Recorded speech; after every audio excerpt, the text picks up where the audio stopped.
Coordinator.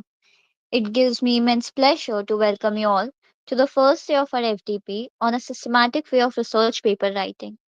This FDP has been thoughtfully organized by the Research Foundation of India in collaboration with Shodh Malwa, Payal University, Gujarat, Eklav University, JHERF, ARGA, and Edu Academic Inc.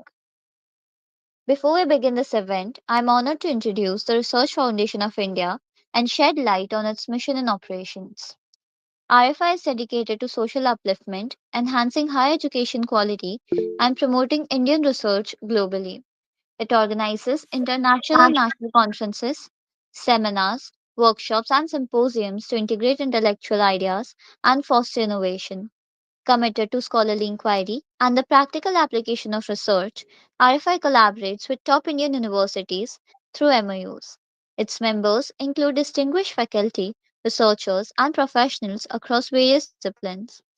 With more than 100 chapters in India and about 50 chapters in other Asian countries, RFI has hosted over 1,000 international conferences worldwide, contributing significantly to academic excellence and research development. Notably, RFI operates independently without any government financial sponsorship. Now, without any further delay, we are really honored to welcome Dr. Ankita Jain, a distinguished academic and dynamic leader in human resources and general management. A PhD in HR with multiple postgraduate degrees, she brings over 7+ years of teaching excellence from institutions like the Sri Vaishnav and PIMR Indore. An alumna of IIM Indore's FDP, Ma'am has authored 30+ publications, presented 45+ papers, and holds a patent addressing unemployment. She currently serves as the convener International Affairs at the Research Foundation of India and is an active speaker, life coach, and editorial board member with contributions to platforms like the Carve International Journal. With this, I now invite ma'am to begin today's session and share her insights with us. Over to you, ma'am.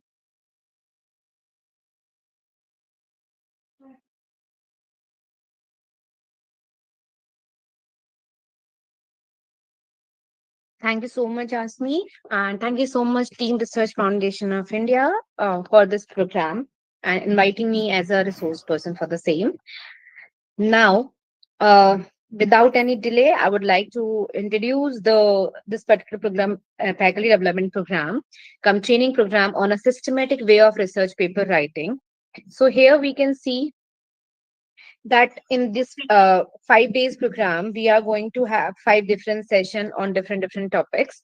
So for sure, this the way the title has been given to this particular FDP is going to help you in writing a proper literature, and we are going to discuss some important aspects which has to be done and what needs to be taken care of. So all the experts are going to tell you about all this. So now the first day, I am going to talk about the problem identification from where the work starts. Basically, you have to understand or you have to know that why you are doing any research. So what is the problem? What kind of problem you have identified? So problem identification, then a formulation. Also, the second part, which is very much important. So whenever a scholar starts with his or her work, the guide asks them to prepare or start reading or understanding the literature. Okay, so the topic is in today's FDP is about the problem identification and the writing the review of literature. So I'm going to talk about these 2 points. Then I'm sharing my slides with you all. In between, I'm telling you that also in the next sessions we are going to talk about hypothesis development testing. This is again very much important part of any of these study, which decides upon the hypothesis acceptation and the rejection, and accordingly will give us the final results. Then application of SPSS for data analysis, then compiling the references, and last, understanding ethical issues of and the plagiarism. So because nowadays AI and plag is being very difficult for everyone to make the content, prepare the content, and understanding which kind of content should be taken. So that is also going to be covered by in this particular FDP. So let me start with my first session of the FDP, that is on faculty development program come training program, that is on a systematic way of research paper writing. The topic for the day is problem identification and formulation, an art of writing review of literature. So let's talk about it. The first one is research problem. So a research problem is a definite and clear expression about an area of concern, condition to be improved on, a difficulty to be eliminated, or a troubling question that exists in scholarly literature, in theory, or within existing practice. In a single definition, you can see there are various things which we have covered. So sometimes a problem can be different from for others. There can be different perspective for understanding something. So that is why it is written here. It is a definite and clear expression, sometimes in a statement which is like very clear about what it can be, an area of concern where you are concerned about something, that what should be done, what should be there. Next one is next one is uh, condition to be improved upon. Sometimes you think about something, you are concerned about something, and you want some improvement, you want some changes in that, and and a difficulty to be eliminated. Sometimes you are having or finding any difficulty in something, and you are trying to find out how it can be eliminated, how it can be deleted. Or a troubling question, which is having or just troubling your mind and coming in your mind again and again, that is existing in the scholarly literatures, maybe in a theory which you are reading, you are studying. So this is research problem. I'm telling you more about it. So identifying a research problem which involves choosing an area of genuine interest. First of all, you have to understand whatever you are studying or trying to find out, you should have interest in that. Then reviewing existing literature for gaps. As I have said, this is very much important to understand or read the literature's previous works done by other publishers, the work which has been published, so that we can understand what has been done and what is not done. So we have to find out the gaps. Now, staying attuned to a real world issues and discussing ideas with the peers. Also, you have to check out whether that idea is not obsolete, is not going to obsolete. You are studying, and this will going to help you in the future, to the scholars and other people who are going to study your work. Also, you should always discuss upon your idea with your colleagues, your peers, or friends who can give you some good advice, or they can suggest you something about that. Then considering the theoretical frameworks and exploring emerging trends and evaluate the feasibility of a research. So obviously, as we say that there is one more word which I always talk about, that is researchability. Is your topic researchable? Sometimes I have seen number of scholars who just come and say that I want to study on this and that, but they never go behind the stage, I can say. They don't check whether the literature is available or not. So my guide taught me this, that you are having enthusiasm, you want to do this and that, but whether that topic is researchable, does that have any kind of evidences, is it having any literatures available, do you have any even basic idea about that topic? So you always have to have the evidence of something. So that topic should be new, it should be original, but cannot be anything which is not, which doesn't exist. Okay, so you have to check out the feasibility as well as the researchability of that topic. So you should always check your convenience, I can say, where for which topic you can get your the data. A research problem is a statement about a area of concern. I have already talked about it. Yeah. So now, what is a research problem? Again, it can be a question that need to be answered. It can be a concept the researcher wants to understand. It can be a crisis that needs to be resolved. It can be a situation that need to be changed. It can be a reason of dissatisfaction. So this can be anything. So wherever you are not feeling satisfied with something, you want to change the situation, you want to find out why it is like that. Anything which is happening, a crisis which needs a resolve or solution, and a concept which researcher wants to understand what exactly it is, you are having the curiosity towards it. Any question which is supposed to be answered, which needs an answer. So that can be a research problem of yours. So basically, it's a specific issue. It can be a difficulty, it can be a gap, or it can be a question which a researcher identifying or addressing for or through the study. So now let's talk about identification of research problem. So if we talk about identification of a research problem, number one, you have to identify a research problem. So for that, what you have to start with? The review of literature. So you have to find and define what issue or gap or question is there. Okay. Then, then you have to specify a purpose. You have to identify, like, obviously, you have to find out a broader area. Then you have to identify or narrow down it. Then you have to find exactly what kind of purpose you want to solve. What is the purpose why you are doing this study? And then accordingly you have to narrow down in the topic, and then you have to collect the data for the same purpose, and then you have to analyze and interpret the data. Then you have to report and evaluate that research. Then only you can go for identifying the final research problem.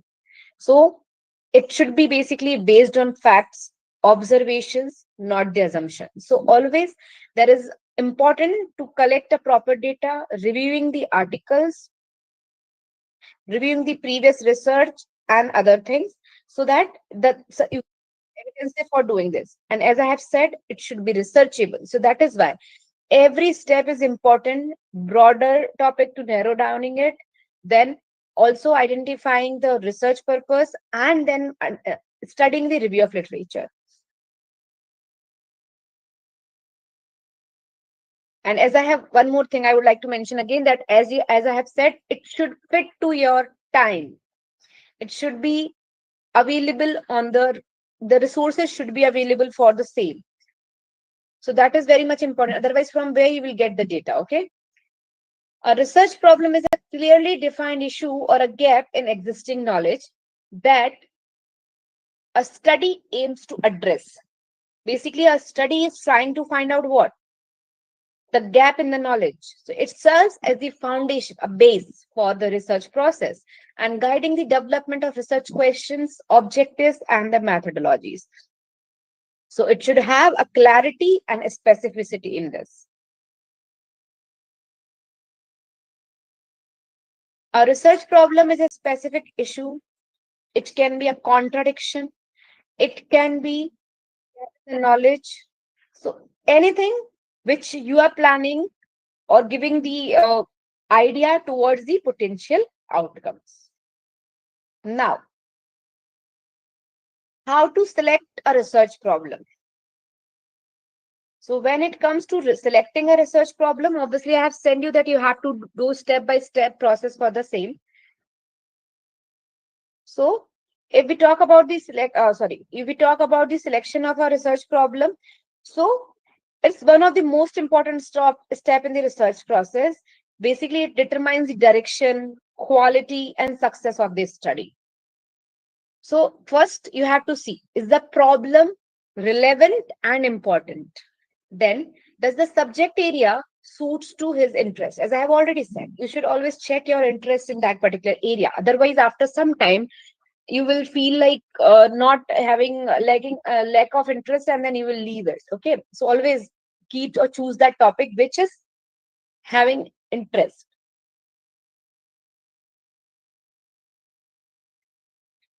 Does it contain originality and creativeness? Then, does the problem requires extension of knowledge? So relevancy and the importance is important again. Interest should be there. Then the idea should be original. As I have said, whenever you are formulating the problem or identifying a problem, you have to check what is this original or not. How would you check? So you are doing the literature review. So that will tell you whether the same kind of study has been done or not. If not, then you can go for it. So always you have to choose the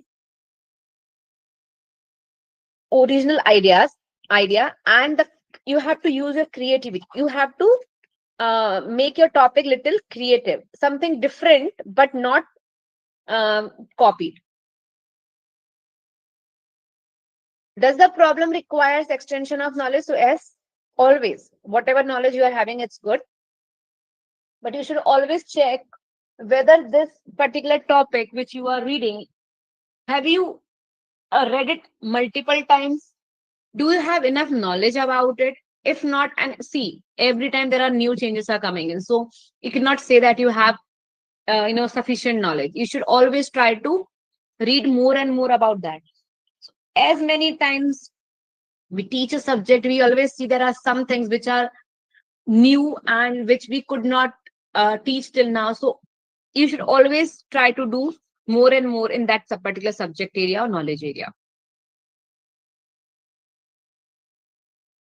So again, you have to again choose a broader area. Then you have to read review of literature, books, research papers, journal reports, article, whatever, so that you can find out the originality and the gaps. And obviously you always have to choose the proper way of doing it. Steps to formulate a research problem. So whether we are identifying it, we are selecting or formulating a research problem, so ultimately same thing which we have to do. Number one, we have to find out the broader topic, the journal area interest we have to find out. We have to conduct preliminary research, or we can say reviewing the existing literatures. Then on the basis of that, we have to identify the gap or narrow down the topics. The gap is there, we can find out a specific topic which we have to study. Then excuse me. You have to now define the problem clearly. You have to define the variables and the relationship, what exactly you want to study. Then you have to formulate the problem statement or the research question. You have to develop specific, clear, and feasible questions. And then in the last, you have to evaluate the problem. You have to assess the feasibility so that you can ensure that the problem can be addressed within your available resources, time, and access to data or not. So this point is again very much important, where you have to be very clear and specific. Also, you have to understand whether it is feasible, ethical, or not. So everything is very much, every step is very much important while we are doing any formulation of a research problem. So step by step, we have to follow.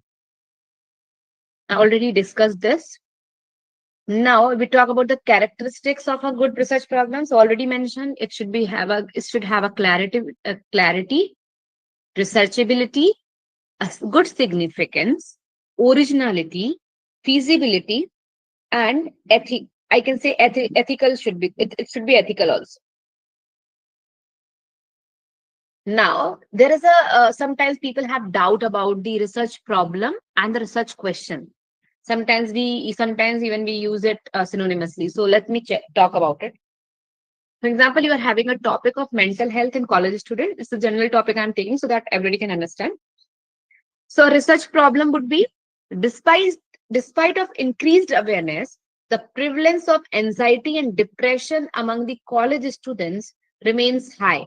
It is indicating a gap in effective coping strategies. Okay.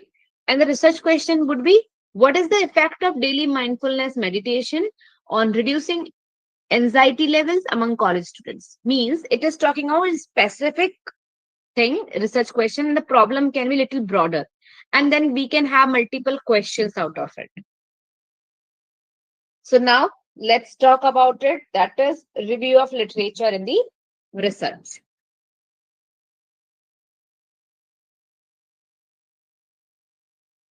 So now let me start with this.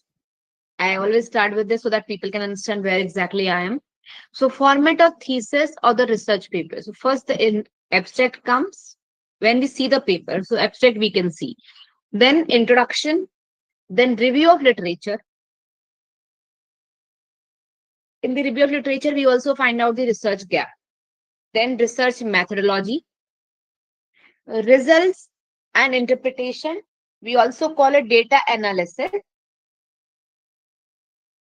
Then findings and discussion, conclusion and the reference.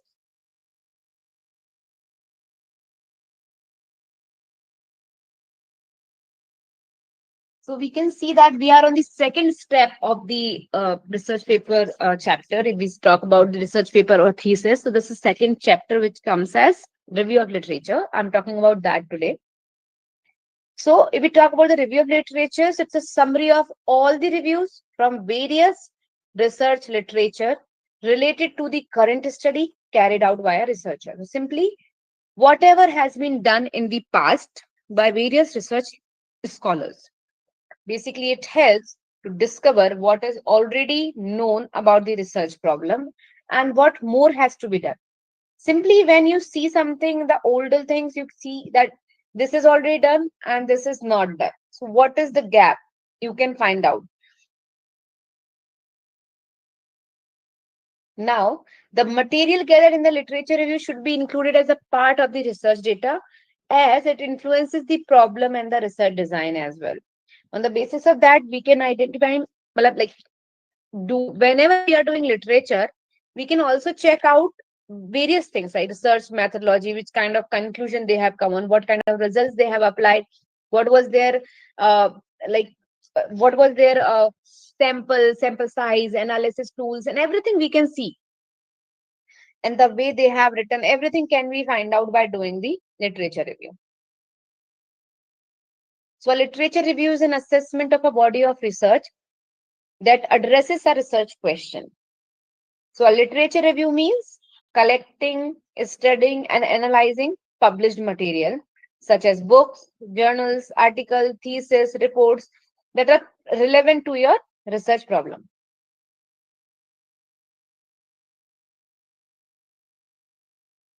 Now, an organized written presentation of what has been published on a topic by the scholar.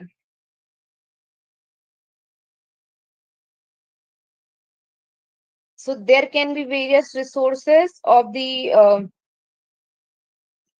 literature review. There can be magazines.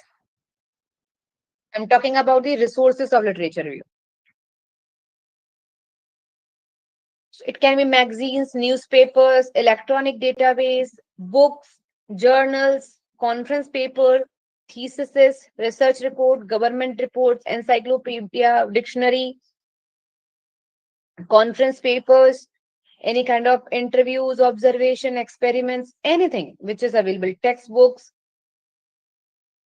So characteristics of a good literature review. A good review of literature must be comprehensive, like it should be in a detailed way, right? It should include everything. It should include up to date references. It should be systematic. It should be free from the biases. It should be well written. It would be in the form of sum of its part, like there should be different sections. It should be clearly searched and selected from various databases. Accurate references should be given in the review.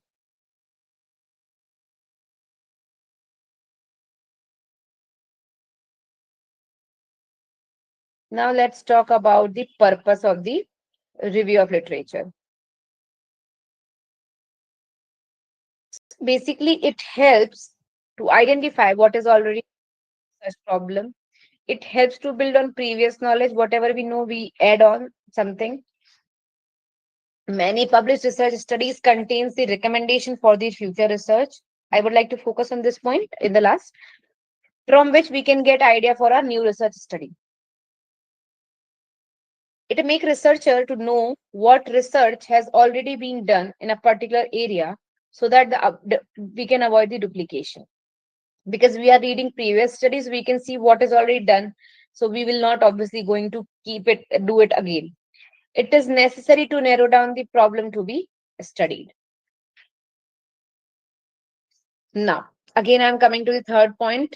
That is contain recommendation for future research. Everyone, you have to focus on this point. What happens whenever we are studying any research paper, we have downloaded a PDF or we are reviewing a paper. So I can say there is first point that we can see abstract, in which we see that whatever we have done in the paper, it is in the summarized form. Okay. We can see what exactly happened. But when we go in the last, we see the conclusion. In the conclusion, what we have, we can see what has been done in that particular study.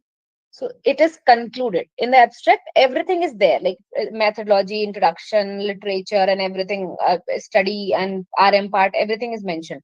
But in the conclusion, you see what are the results of your study. Okay. Now, after conclusion, there are, I always call it extended part of the conclusion. That includes limitations, implications, suggestions, and the last one, as I have said, future research scope, or we call it recommendation for the future research, or future research scope of the study. Anything. The words are different but same. So these four are extended part of the conclusion. So what happens? What does it mean? Future research scope or recommendation for the future research? You cannot do everything in a one go. Like whenever you are studying, you might have ideas of doing this and that too. So in that case, what happens? You plan to do this and that too. But every study should be very specific to what exactly you are trying to find out. Means your objective should be clear. So there should not be lots of things. We don't need to make a khichdi of it. If we are making a simple rice, then it should be a simple rice. So we have to check out whether we want what exactly we want to do. So sometimes you have different ideas in your mind, but you are not able to do it in your study. So you can write it in the future research that this also can be done, and there is a scope of doing this as well in this particular research or in this study, so that even you can also do that in your next study, or somebody excuse me, somebody else can take the idea from you to do that study, that this particular part can be done. Or also this has not been done by you, so that person can also do that. Okay, so this gives the clarity over what is done and what is not done. So the literature review literally helps to understand all these points and to make others understand about various aspects, not only literature review part. It gives you a clarity over your research problem, your research question. It gives you clarity over your objectives that leads to preparing the hypothesis. It helps you to choose the right research methodology, the right tools, also identifying the right gap. So on which you have to study basically. So finding the right tool for study, for analysis. So it makes researcher to know about what exactly has been done. So it's really important to do the literature review properly and rigorously. Now there is question comes in the mind, how to write a review of literature. So see, there can be various things, there can be different approaches for doing anything. Okay, but there are some which is common and important, and we should always follow this. There are two: chronological and thematic. Oh, excuse me. Chronological means in a particular time frame or in a particular way of under the time period. So when it comes to chronological, so you can say it can be in the ascending order, it can be in the descending order. You should generally try to write current studies first. Chronological means the time period. So the current study should be come in the first, so that people can check the recent literatures. Then you have to go back in the time. There is another one that is thematic, based on the different themes. So I can say, for example, you are taking any study which is talking about different parts. For example, the three major themes emerge from a literature: access to the educational technology, teachers' preparedness, and student motivation. So in the first theme, there can be different study. Another theme can also have different studies. So thematic can say, for example, I am taking like a study of human resources or employee engagement in a bank in India. Okay. So basically the literature should be in different parts, different themes. So basically one is employee engagement, another one is human resource management, or if it is only employee engagement, then okay. Then banking sector in India. Also, employee engagement in banks and employee engagement in banks in India. So this kind of headings can be made, and you can decide upon different themes. And the last one is methodological. Sometimes it is also prevalent that when you use basically qualitative approaches, so such kind of studies helps to focus on different interviews and the cases. So qualitative surveys and experiments basically introduced by someone. So it is methodological example where you can talk about different methods like qualitative or quantitative. So this kind of work can be also done. Generally, first two are more prevalent. Structure of a literature review. So this is not about whole literature. It's like every literature should have all this.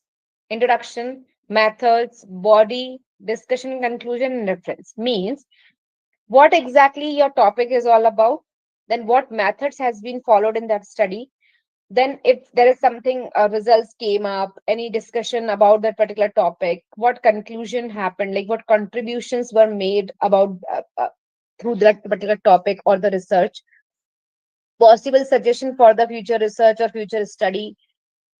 The last, you have to have this particular thing, that is referencing. You are citing any author, you are giving citation, you have to make the reference list in the last.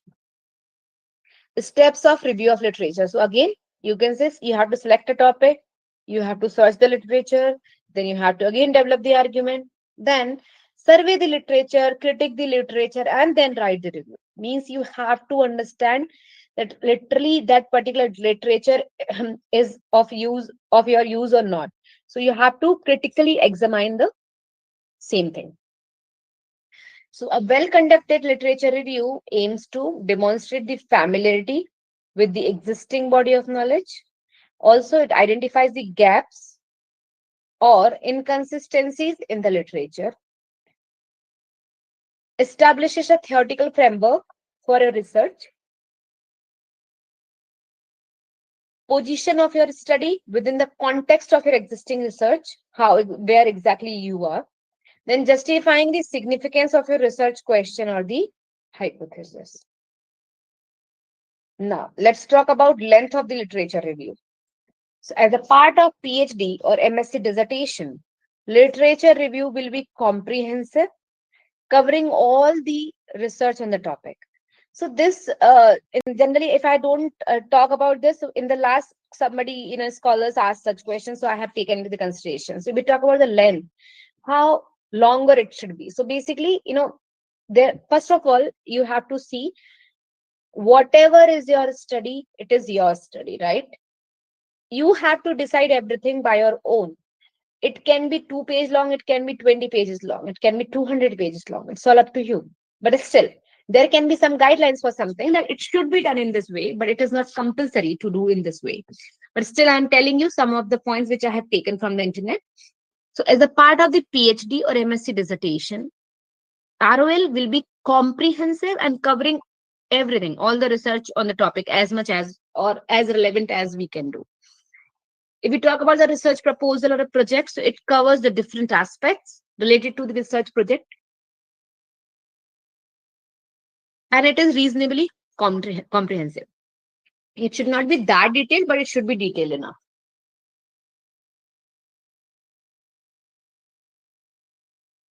As a part of a research report or the paper, the literature review covers the major work that has been done on the topic recently. So try to cover the current ones, the recent data. So literature review often make up of 20 to 40% of total work length. Or you can say in a thesis or dissertation, they may account to 15 to 30% of the entire documents. Means it cannot be more than 40% of the document. Somehow you have to try to make it up around 30%, not more than that. There is some more examples which I can give you. Like you can see this particular a table which can give you idea. So also depending upon, like I have written, for example, conference paper should be have a 2 to 4 pages of literature review. So it is not necessary, but it can be. For example, some conferences are having the page limit of 6 pages, 10 pages. How would you do that? In that case, you have to decide accordingly. Okay. So if there is a mini project or a term paper, it can be 3 to 5 pages. If it is an undergraduate project, it should be 5 to 10 pages. It's a master degree or postgraduate thesis or dissertation, it can be 15 to 25 pages. Or the percentage also has been given. In the MPhil, it can be 20 to 30 pages, that is 25 to 30% of the study. In the thesis, 30 to 50 pages, or 25 to 35% of the data. So that's maximum. It should not cover more percentage than this. Okay. Conference paper, where it is 2 to 4 pages, 5 to 10%. Then journal, research article, or published papers, 2 to 5 pages, or you can say 10 to 15%.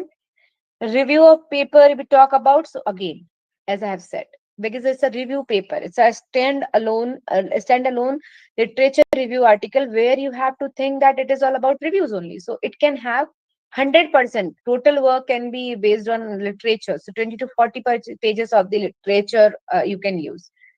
Research proposal. So before thesis submission, if you are doing a research proposal or you are providing some synopsis kind of things, it can be 3 to 8 pages depending upon the requirement.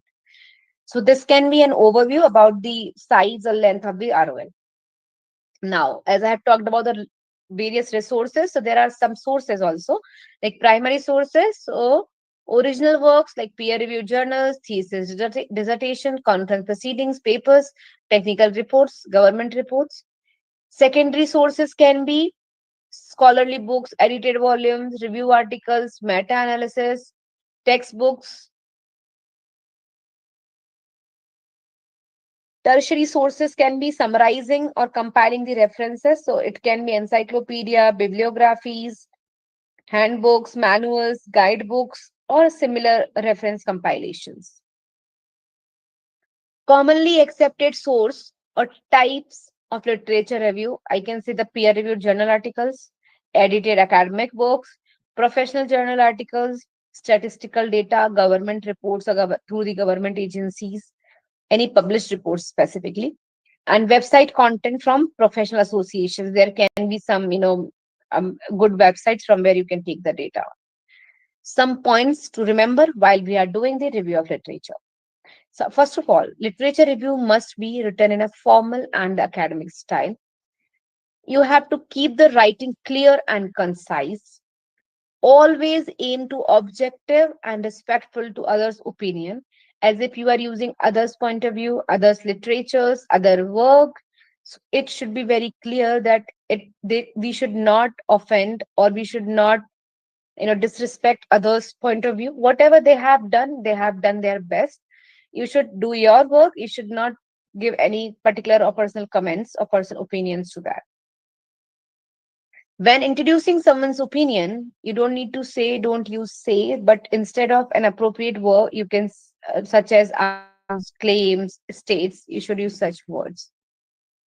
So, your literature review should present your synthesis of your previous research and lay down the foundation of understanding your research and appreciating its value. Last but not the least, you should always try to avoid the plagiarism when it comes to literature. It comes in your study at all the times. You should avoid plagiarizing your sources. Stop copying others content. Just you can convert that idea, or you can ask, or you can rewrite that idea in your own words. Then always separate your source opinion from your hypothesis. And when you are doing your reading and making notes, it might be an idea to use different colors. You can make a table, you can make an Excel sheet, you can highlight that. So, this is how you can do your study in a better way. So, concluding literature review, it summarizes the ideas, conflicts, themes, or historical or chronological periods. It relate your thesis with the work reported in the literature. You should always try one thing, that you should always have a mix of primary and secondary sources. You should try to point out the gaps in scholarship and show how your research helps filling the gaps. transition to the next chapter by providing a reason why this work is being done and how it has been done. Always, one chapter should always have a transition to the next chapter, that what has been done in the previous one and how it is going to help another one. So thank you so much, everyone. From my side, this one is the end of the presentation. If you're having any doubt, we can talk about it. So always try to use original and first-hand data in your studies with the help of literature review, and do your work without any plagiarism. Thank you so much. Now I'm open for the question answer session. If somebody wants to have any question or they have any doubts, you can ask me.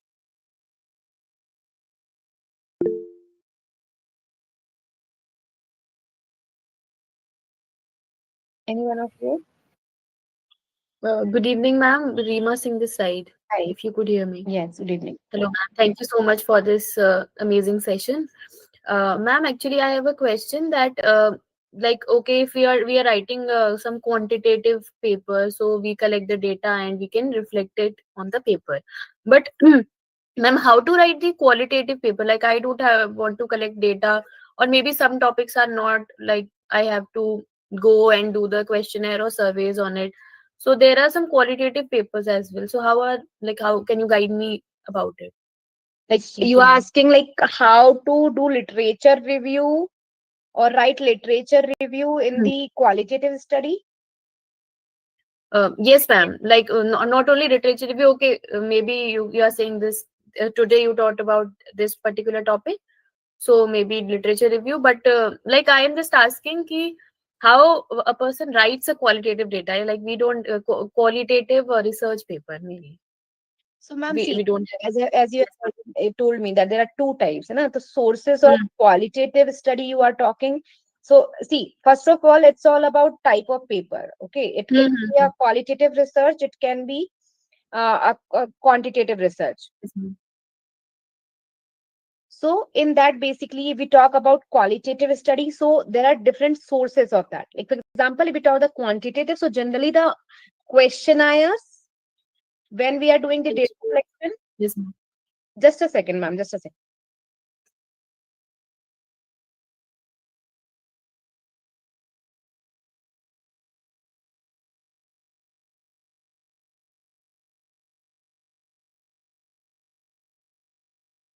Excuse me, everyone. I need a break of 2 minutes. Just there is an emergency at my home. Just a minute.